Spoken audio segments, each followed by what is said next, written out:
Sa panahon ng kaguluhan, sa panahon ng kahirapan o kagutuman, saan ka titingin? Saan ka tatakbo? Saan ka huhugot ng kalakasan? Sa panahon ng karamdaman, ng kasakitan at ng kawalan, saan mo hahanapin ang kapayapaan, ang kasiguraduhan na may darating pang bukas, na may pag-asa pa? Sa panahon ng kagutuman at ng matinding salot, saan mo hahanapin ang pag-asa? Si Propeta Elijah, nakadama ng kagutuman, nakaranas ng kahirapan. Natuyo na ang mga batis sa kanilang lugar, maging ang mga pananim sa mga bukirin ay nawala na rin. Sa isang tingin, tila ba wala ng paraan para malagpasan ang mga ito, para mabuhay pa. Ngunit isang araw, nangusap ang Diyos kay Elijah. Sinabi ng Diyos sa kanya kung saan siya pupunta, kung saan niya mahanap ang tubig upang maibsan ang kanyang pagkauhaw. Inutusan ng Diyos ang mga uwak. Ginamit ng Diyos ang mga uwak upang maghatid sa kanya ng pagkain ng karne tuwing umaga at hapon. Kaibigan, nasa gitna ka ba ng tagtuyo ng buhay mo? Nauubos na ba ang iyong pera?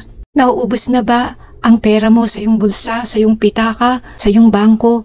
Dumaranas ka ba ng pagkatakot, ng pangangamba, at kadalasan nagigising ka sa kalagitnaan ng gabi at tinatanong mo ang iyong sarili, paano na kami? May naghihintay pa bang kinabukasan para sa mga anak ko? Saan ako kukuha ng pera para sa aking pamilya? Kung titingin ka sa mga nangyayari sa iyong paligid, sa gobyerno, sa shutdown, mga kalamidad at kahirapan, sa mga negatibong balita, talagang panghihinaan ka ng kalooban.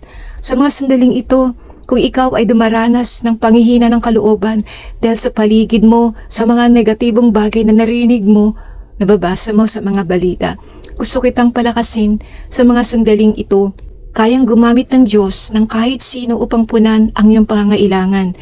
Ginamit ng Diyos ang mga uwak, ang mga marurumi at makasariling ibon upang dalhan si Elijah ng karne tuwing umaga at hapon upang hindi siya magutom. Kaya rin gawin ito ng Diyos para sa iyo, kaibigan. Kaya rin niyang gumamit ng kahit na sinong tao, kahit mga taong hindi mo kakilala, kahit na mga kaaway mo, upang mag-provide ng pangangailangan mo. Kung matinding labanan ang kinakaharap mo sa mga sandaling ito, tumingala ka, tumawag ka sa Kanya at diringgin ka niya. Kumatok ka sa pintuan ng langit, tumawag ka, huwag kang hihinto hanggat hindi pinagbubuksan ng Diyos ang pintuan.